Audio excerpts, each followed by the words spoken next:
Hey everyone, and Happy New Year! Yes, the year's already a few days old, but I still wanted to say it properly. I hope 2026 has been kind to you so far, or at least gentle. So while you're watching me doodle here, this is day 1 in my art prompt book, Year of the Doodle. The prompt is, it's a new year, doodle what you see ahead. And what I see ahead is basically this, Twitch and YouTube. That's why I drew the two little logos, because Twitch is still my home base. I've been streaming arts and crafts there consistently for about 6 years, and I'm not stopping. But I also want to be here on YouTube more and use this space for everything that doesn't always fit into a live stream format. I want to document my Crafty Goals journey on both platforms, Twitch for the cozy live sessions and YouTube for the slower, more structured videos. So this doodle is kind of my tiny visual quote-unquote road sign for 2026. 2 path, same creative heart. And before we go any further, I want to set expectations very clearly. Please do not come here expecting perfect art.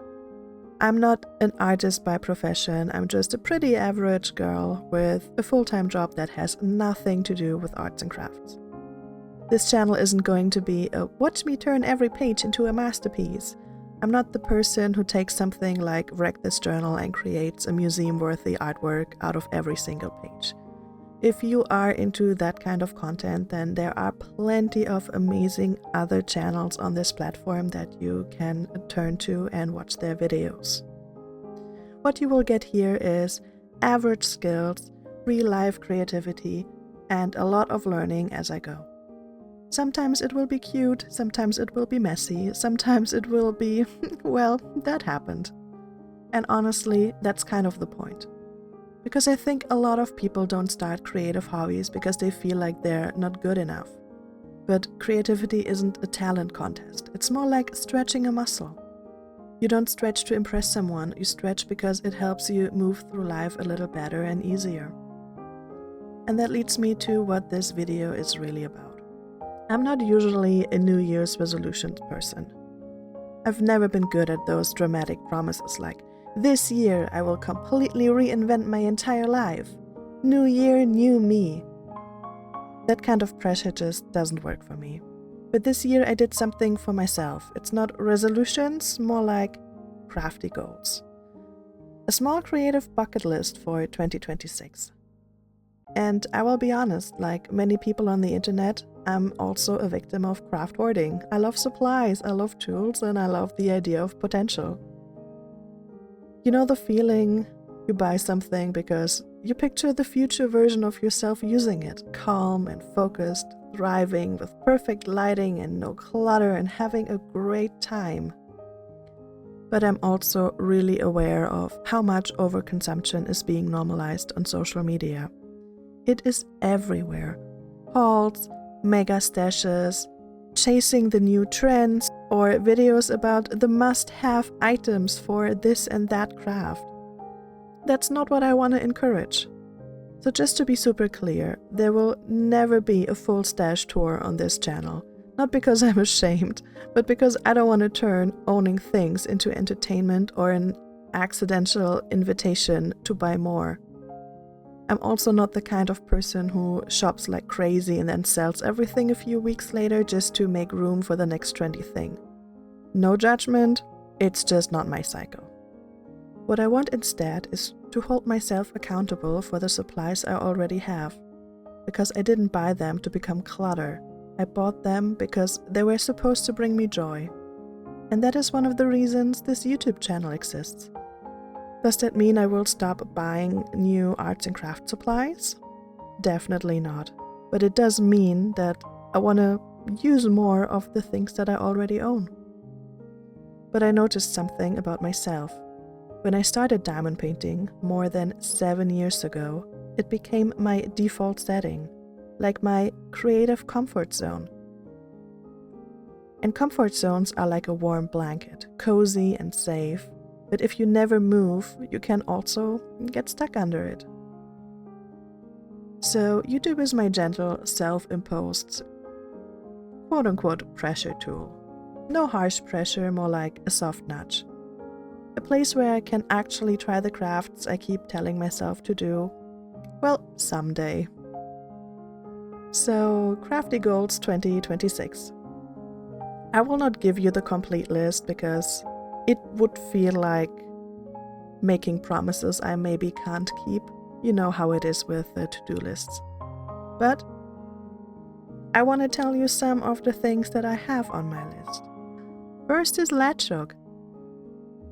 I saw this for like forever on the internet and I got myself a kit to try it out.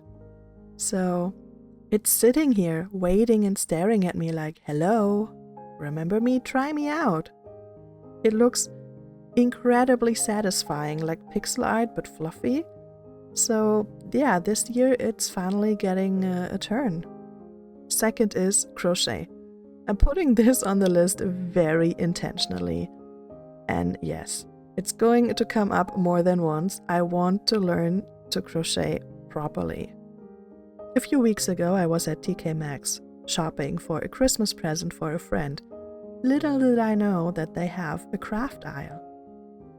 So when I found this craft aisle, I saw this little crochet kit with a really cute little kitty, like a Christmas kitty. It's the cutest thing I have seen in a long time. So of course, I had to buy it. I was thinking, I've never done crochet, but this looks so cute. The box seems to have everything I need. A hook, yarn, instructions. Looks great. And, you know, kids can do that. Why can't I learn to do that? But only when I came home, I saw that the box also said, skill level intermediate knowledge of crochet required. And I have zero knowledge of crocheting. So, because I'm stubborn and I already bought it and the kitty is just so cute, I told myself that now I have to learn to crochet just because I bought the kitty cat and I want to do the kitty cat. So that now made it on my bucket list for this year. Not necessarily making the kitty cat yet, but definitely learning how to crochet so I can do the kitty cat. Maybe for Christmas 2026 or Christmas some other year. We will see how fast I progress in learning how to crochet. Third is punch needle. I'm so curious about it.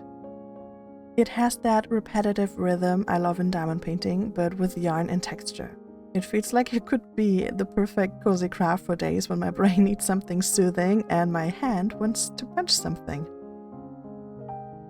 Next is cheap brick building things from China, like Temu, AliExpress, and so on. It's purely for fun. I've seen so many little cheap, cute sets online, and I'm genuinely curious.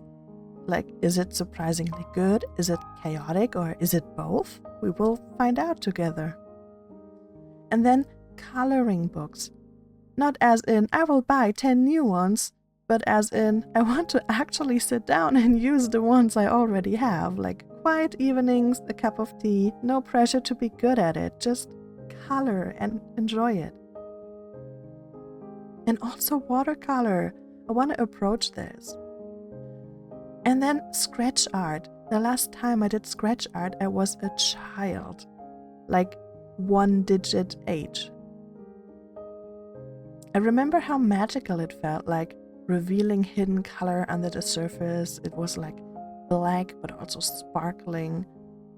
It was fascinating. So I want to try it again and see if that spark is still there. I also want to do cross-stitch, specifically 3 counted cross-stitch projects in 2026. Not necessarily huge ones, but definitely larger than I did in the past. Most of my cross-stitch, when I cross-stitch, which is not too often, is when I travel to work, and then it's printed cross-stitch, because it's very convenient for when you're train traveling. But cross-stitch is a really nice and relaxing craft, and another one that sometimes gets pushed aside when I fall back into my comfort zone. Now, if you're coming from Twitch and you know me as the diamond painting lady, don't worry. diamond painting is not going anywhere. I have more diamond paintings than I could probably finish in my lifetime. Which is exactly why I'm not trying to replace it. I'm trying to balance it. Think of it like a creative ecosystem. Diamond painting is the big, cozy tree in the middle, reliable and familiar, and I want to grow a few smaller plants around it. Little experiments, little skills, little moments of surprise. So that's the plan for 2026. Use what I already have, explore what I already love, give myself permission to try new things out without turning it into a performance. And honestly, if you're also someone with crafty hoarder stuff at home, maybe this can be a little invitation. Not to be perfect, just to start. And if you want to join me for this crafty bucket list, I'd love to have you here. And if you have your own crafty goals for 2026, tell me in the comments. I genuinely love hearing what other people are working on. Thanks for being here. Happy New Year again. So let's make this a soft, creative, joy-filled year, one project at a time.